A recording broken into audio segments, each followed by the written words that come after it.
하나님 말씀입니다. 하나님 말씀은 시편 100편입니다.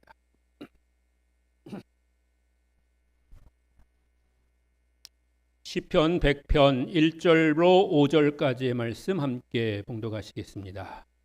온 땅이여 여호와께 즐거운 찬송을 부를지어다.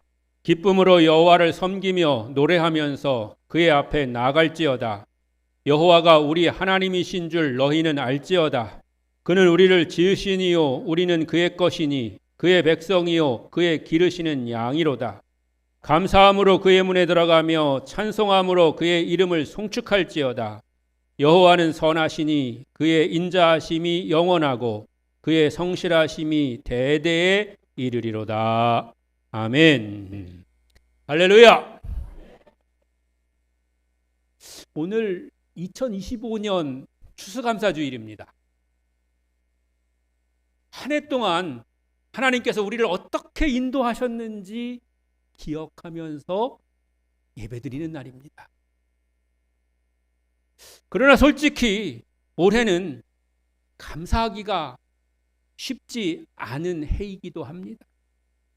뭐 개인적인 차이가 있겠습니다만은 경제는 어려웠고 물가는 오르고 사회적으로나 정치적으로 변화가 많아서 뭐 여러분이나 저와 같이 평범하게 살아가는 사람들에게는 그런 것들이 사실은 큰 문제가 되지 않아야 됨에도 불구하고 마음에 여유가 없는 그런 시간을 보냈습니다. 그래서 속으로는 이렇게 말하고 싶은 분들도 계셨을 겁니다. 감사? 뭐 할 게 있나? 하지만 오늘 시편 본문 1절은 이렇게 외칩니다. 온 땅이여 여호와께 즐거이 부를지어다. 아멘. 이 말은 감사가 감정이 아니라는 겁니다. 감사가 현실의 바탕을 둔 것만은 아니라는 겁니다. 상황이 좋아서 감사할 수 있는 것이 아니라 우리가 하나님께 우리의 시선을 돌릴 때에 감사할 수 있게 되는 줄로 믿습니다.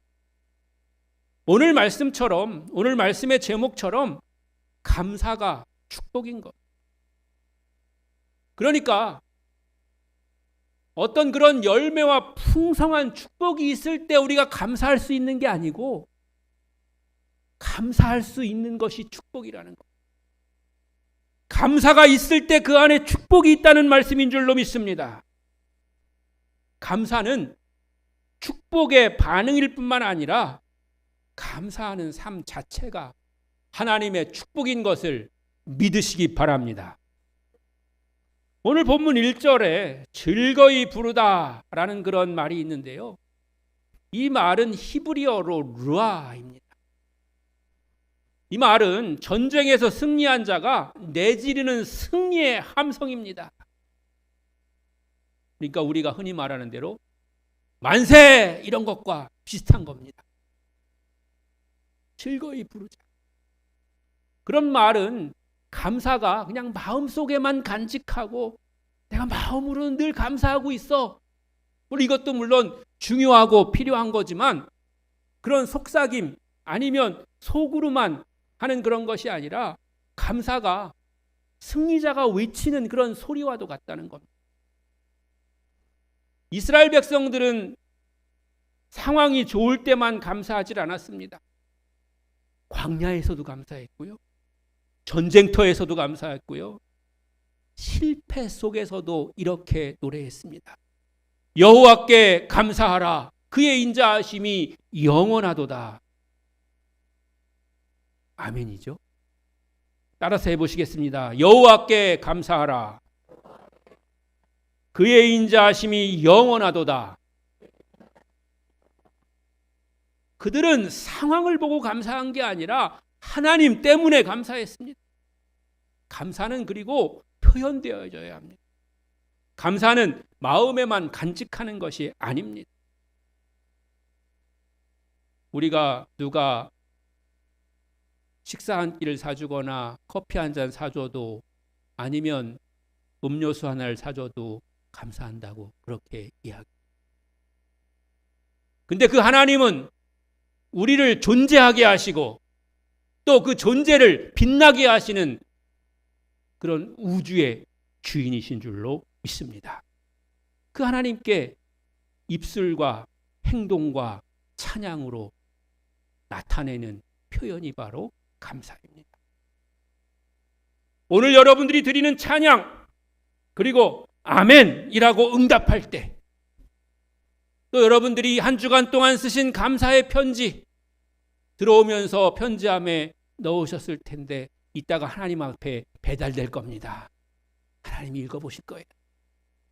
그 하나하나가 하나님께 드리는 소중한 예배인 줄로 믿습니다. 시편 13편 6절에는 말씀하시기를 이는 그가 내게 은혜를 베푸심이로다 라고 고백하고 있습니다. 감사는 하나님의 은혜를 인정하는 믿음의 고백입니다. 감사할 때 영혼이 회복되고 환경을 이길 믿음이 생겨나는 겁니다.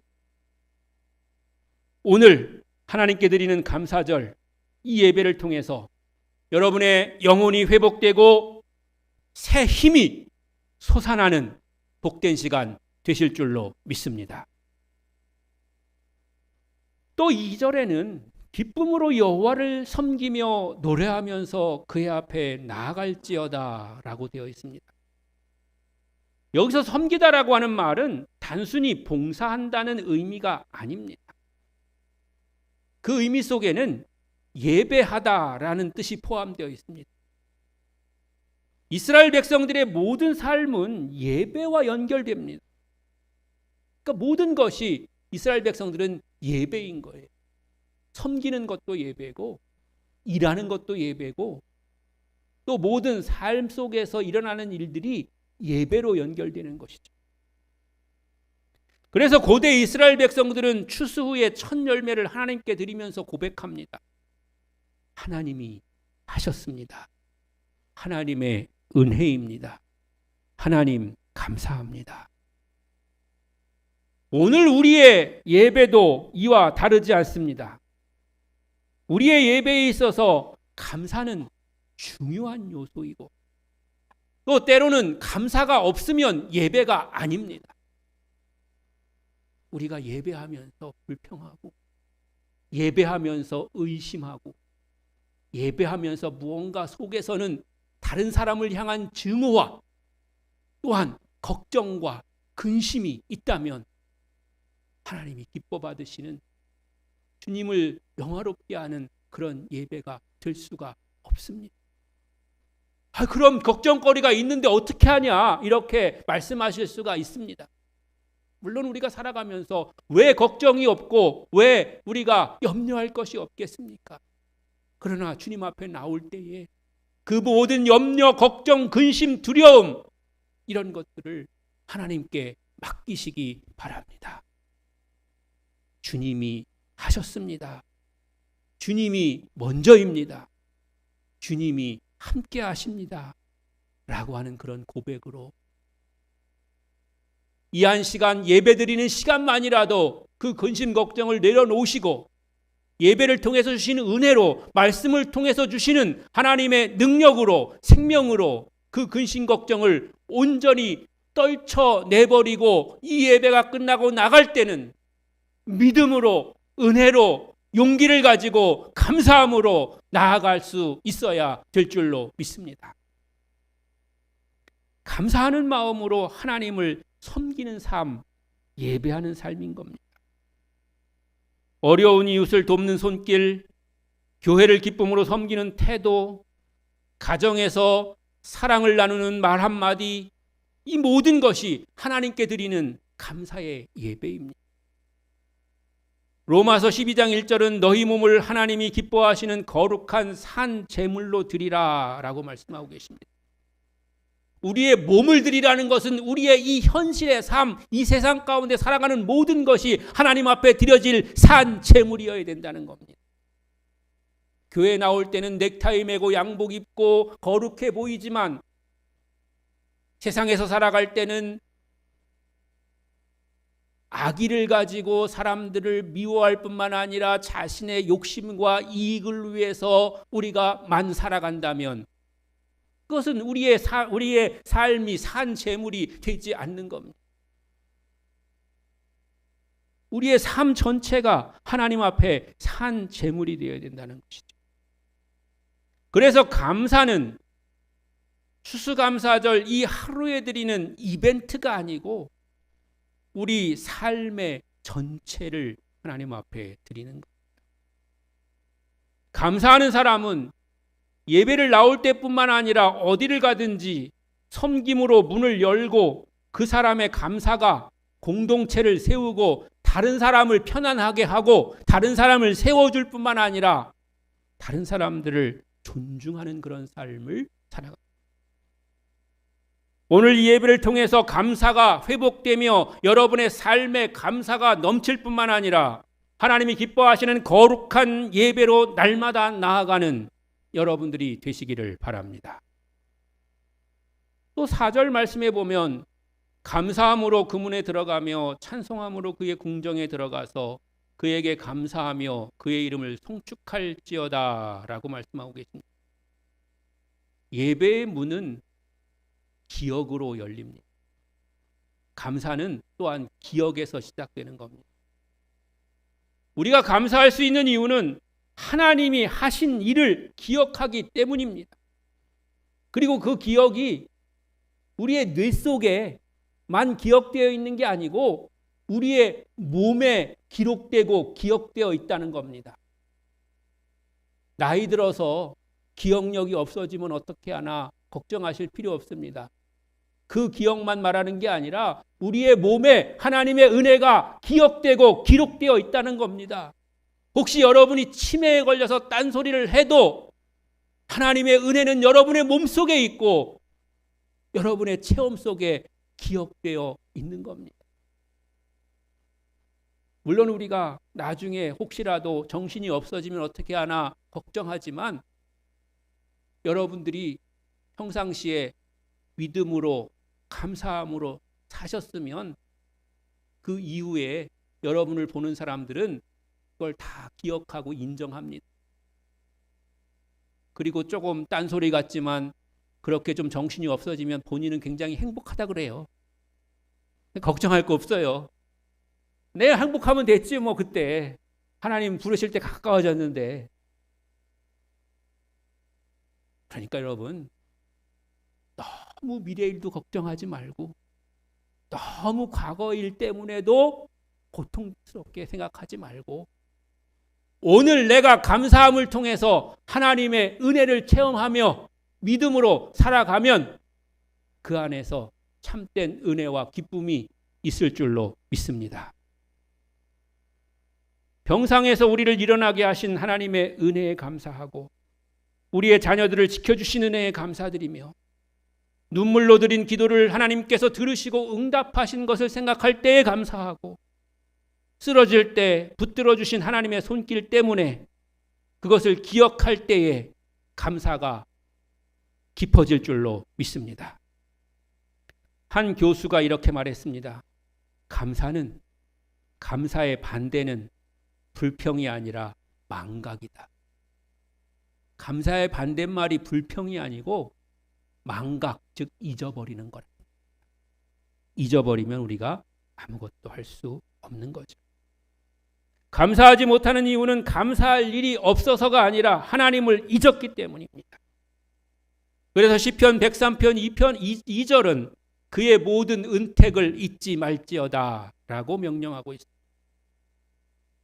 언제나 선하신 하나님은 올 한 해가 힘들고 어려웠을지라도 우리 가운데서 선하게 역사하고 계신 줄로 믿습니다.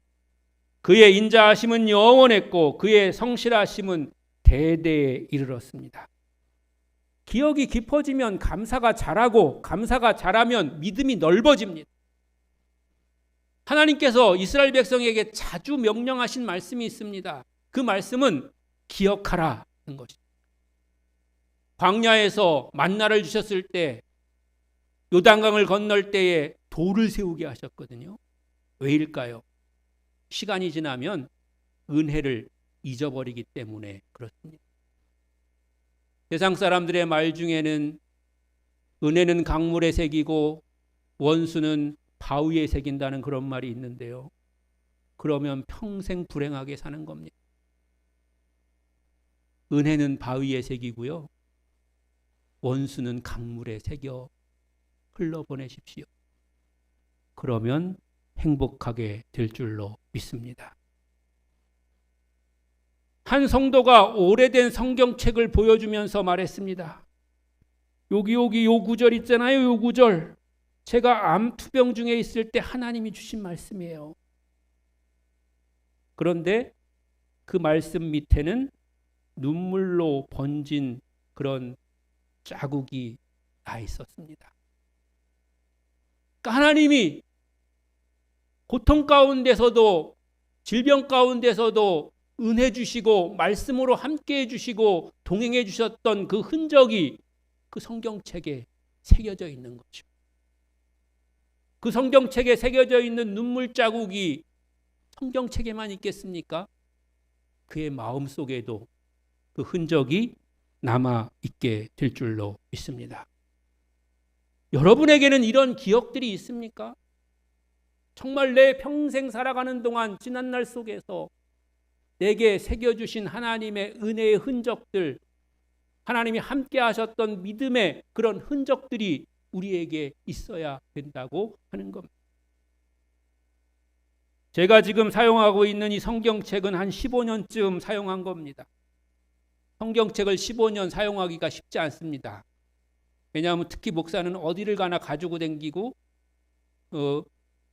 모진 비바람과 세찬 그런 세월 속에서 이거를 사용해야 되기 때문에 그런 건데요. 제가 목회하면서 한번 이게 3번째 성경책쯤 되는 것 같은데요. 평상시에 저는 잘 이렇게 많이 사용하니까 낡기도 하고 뭘 기록해 놓기도 하고 그래서 지저분해지면 사실은 저는 바꾸는데 이 성경책은 제가 안 바꿨거든요. 그래서 너무 낡고 뜯어지고 그래서 이 겉에 표지만 바꾼 거예요. 리폼을 한 건데 그래가지고 여기 뭐 출판사도 없고 아무것도 없잖아요. 가죽으로 그냥 이렇게 바꿔가지고 계속해서 이제 한 15년째 쓰고 있는데요. 이 성경이 저의 목회 현장에서 어디에서나 함께 하는 겁니다. 요즘은 뭐 그럴 일이 흔하지 않지만 전에는 막 야외에서 장례식을 인도할 때가 있었어요. 그럼 막 장례식 인도하다 갑자기 비가 오면 그렇다고 비 온다고 안 할 수가 없잖아요. 계속 펴놓고 하니까 그냥 빗물이 성경책에 떨어져 가지고 그 자국이 나고 물 묻으면 이게 막 구부러지고 막 그러잖아요. 종이들이. 그런 흔적들이 거기에 남아 있고요. 또 저는 겨울이 되면은 가끔 코피가 날 때가 있어요. 갑자기.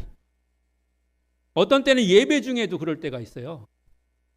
그러면 저는 아무도 모르게 휴지 갖다가 얼른 지혈을 하고서 계속 예배를 하는데요. 제가 워낙 동작이 빠르고 조심스럽기 때문에 예배 끝나도 제가 코피 났다는 거 아무도 모를 때가 많아요.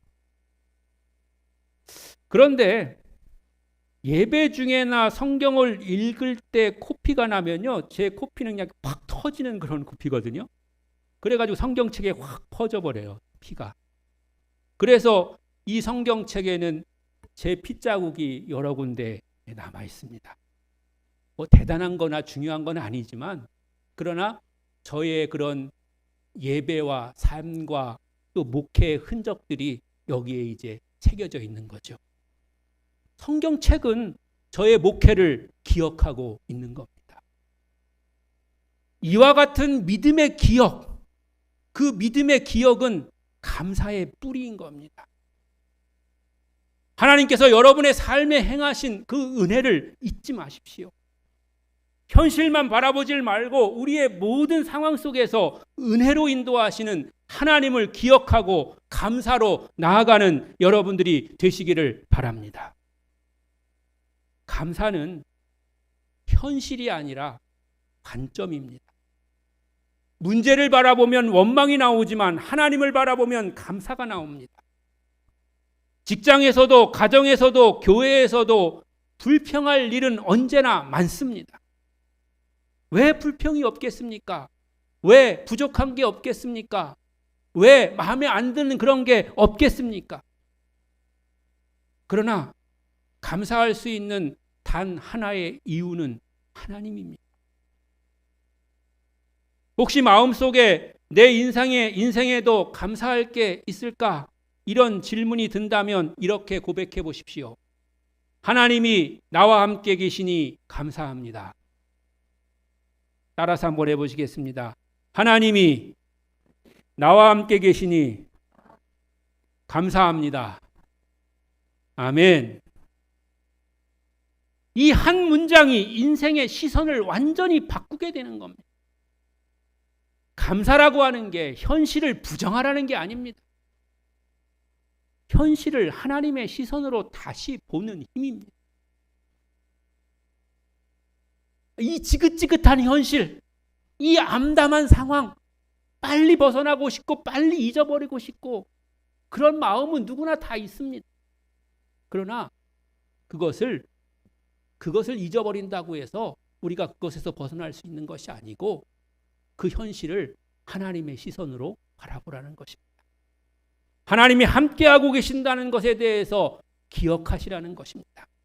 그리고 그렇기 때문에 감사해야 될 줄로 믿습니다. 반대로 좋은 상황도 마찬가지입니다. 내가 부유해지고 풍성해지고 아름다운 많은 것들을 가지고 있고 좋은 직장과 좋은 학교와 또한 많은 좋은 먹을거리를 가지고 있다고 할지라도 그것만 바라보고 있으면 그것은 금방 사라지는 안개와 같고 언젠가는 없어질 그런 것들이어서 그 감사가 계속 이어질 수 없고 그 감사는 하나님을 향한 감사가 아니라 내게 있는 좋은 환경, 좋은 그런 상황 또는 풍성한 결실들에 대해서 우리가 감사하는 거죠. 우리가 감사하자고 하는 것은 현실과 상황과 또 우리에게 준 그런 좋은 것들에게 감사하자는 것이 아니고 하나님께 감사해야 될 줄로 믿습니다. 미국의 한 TV 프로에서 한 백만장자와 고아 출신 청년이 인터뷰를 했습니다. 백만장자는 이렇게 말했습니다. 나는 누구도 믿을 수가 없습니다. 모두가 다 나를 이용하려고 하는 것만 같습니다. 그래서 감사하지 못하겠습니다. 왜 아니 그렇겠습니까? 여러분 주변에 백만장자가 살고 있으면요. 뭔가 기대고 싶고 뭔가 도움을 요청하고 싶고 또 뭔가 더 바라게 되고 그런 마음을 갖게 되죠. 저는 아닙니다. 저는 백만장자가 아닙니다. 혹시 또 이따 끝나고 저한테 뭐 찾아오실까 봐 그렇습니다. 기도하실 분은 찾아오십시오. 기도해 드립니다. 아무튼 간에 우리 주변에 백만장자가 있으면 왜 그렇게 하고 싶지 않겠습니까? 절에도 가서 뭔가 좀 요구하고 싶고 도움을 요청하고 싶고 또 뭔가 좀 더 해달라고 그렇게 말하고 싶은 마음이 있지 않겠습니까? 그러니까 그 사람은 뭐 사람들을 볼 때 다 그렇게 보이는 거예요. 아우 저 사람은 나한테 와서 또 뭘 달라고 할까? 뭘 요청할까? 이런 생각만 하게 되는 거죠. 그러니까 부유하지만 백만장자지만 행복하지 않은 거죠. 감사할 수가 없었던 거죠. 그래서 감사할 게 난 아무것도 없다고 그렇게 말할 수밖에 없었던 겁니다. 그러나 고아 출신의 청년은 이렇게 말합니다. 저는 어렵고 힘들지만 그 어렵고 힘들 때 저를 챙겨주셨던 선생님이 계셨습니다. 또 교회 가면 저에게 밥을 챙겨주었던 교회의 자매님이 계셨습니다. 무엇보다도 예수님이 하나님이 제 가족이 되어주셨습니다. 그래서 저는 감사합니다. 라고 그렇게 말했습니다. 진행자는 마지막에 이렇게 마무리를 지었습니다. 감사는 소유가 아니라 시선입니다. 라고 그렇게 이야기를 했습니다. 그렇습니다. 감사는 내가 얼마나 많이 가졌느냐에 대한 문제가 아니라 무엇을 바라보고 있느냐라고 하는 문제입니다. 감사는 그래서 관계의 고백입니다. 하나님이 내 삶의 주인이십니다. 라고 고백하면 우리는 감사할 수가 있게 될 줄로 믿습니다. 사랑하는 성도 여러분, 하나님을 바라보면서 하나님이 여러분의 삶의 주인임을 고백하고 감사하시기를 축원합니다. 어느 목사님이 입원 중에 있는 성도의 병원을 신방하였습니다. 환자는 중환자실에서 아무 의식도 없이 누워 있었고 가족들은 불안에 떨고 있었습니다. 그런데 가족 중에 한 사람이 조용히 찬송을 틀었습니다. 날 구원하신 주 감사, 모든 것 주심 감사. 그 소리에 가족들도 함께 그 찬송을 따라 부르기 시작했습니다. 눈물이 흘렀지만 그 자리는 하나님을 향한 감사의 고백으로 가득 찼습니다. 감사는 우리의 시선을 중환자실과 질병과 고통에 머물러 있게 하지 않고 하나님께로 옮기도록 했던 겁니다. 반대로 해도 마찬가지입니다. 풍성한 열매, 평안한 삶만을 바라보는 것이 아니고 하나님께로 우리의 시선을 옮기는 겁니다. 우리의 시선이 하나님께로 나아갈 때에 하나님이 모든 곳에 계시고 모든 것의 주인이시고 그분이 나와 함께 하심을, 나의 하나님이심을 고백하게 되는 것입니다. 하나님이 나의 하나님이신 것과 나의 주인이신 것을 기억하며 감사하시기를 바랍니다. 찬양대가도 찬양했었는데요. 날 구원해 주신 감사, 날 구원하신 주 감사 함께 찬양하시겠습니다.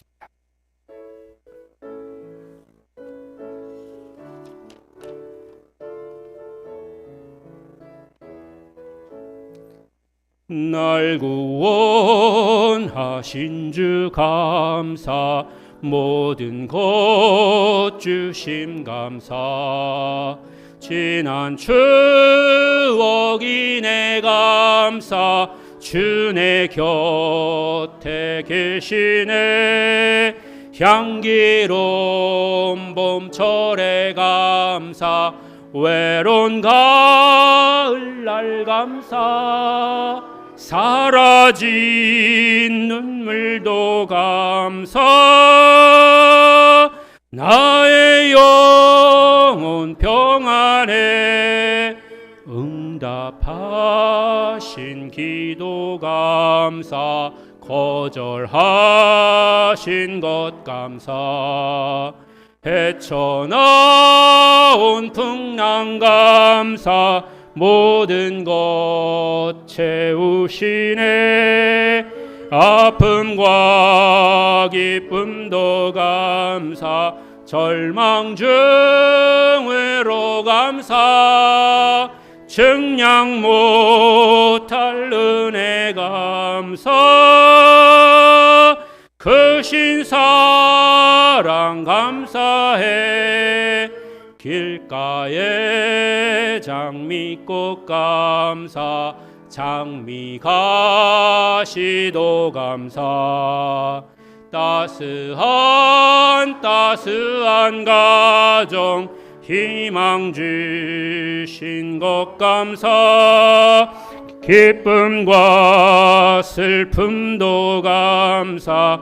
하늘 평안을 감사. 내일의 희망을 감사. 영원토록 감사해. 아멘. 시편 100편은 감사의 교과서라고 불립니다. 1절에 감사는 부르짖는 신앙이라고 말씀하시고요. 2절에 감사는 섬김으로 드러나는 예배라고 말씀하십니다. 또 4절과 5절은 감사는 기억에서 피어나는 믿음이라고 고백하고 있습니다. 감사는 예배의 시작이자 예배의 결론입니다. 감사가 없이는 하나님 앞에 예배할 수 없는 것이고, 더 모질게 얘기하면 감사로 하는 예배가 아닌 예배는 예배가 아닌 겁니다. 여러분, 오늘 내가 예배드리고 왔다 이렇게 얘기하려면 하나님 앞에 감사가 그 안에 있었어야 되는 겁니다. 감사는 신앙의 중심이고 영적 성숙의 표시입니다. 사랑하는 성도 여러분, 하나님께 여러분의 감사 위에 은혜를 더하시기를 축복합니다. 여러분의 찬양이 하늘을 닫고 여러분의 섬김이 교회를 세우고 여러분의 기억이 다음 세대를 살리는 믿음의 씨앗이 되기를 바랍니다. 그럼에도 여러분 중에 감사가 잘 나오지 않는 분이 계시다면 오늘 다시 하나님을 바라보십시오. 십자가를 묵상하십시오. 예수님이 나를 위해서 죽으시고 부활하신 그 은혜 앞에 나가십시오. 그곳에서 다시 감사가 시작될 것입니다. 마지막으로 시편 100편 5절을 함께 마음으로 새기시겠습니다. 시작. 여호와는 선하시니 그의 인자하심은 영원하고 그의 성실하심은 대대에 이르리로다. 아멘. 다시 한번 강조하며 마무리하자면 감사가 예배입니다. 예배는 감사로 시작합니다. 그리고 감사하는 사람에게는 하나님의 축복이 있습니다. 여러분의 삶에 감사의 축복이 차고 넘치시기를 주님의 이름으로 축복합니다. 감사가 축복입니다.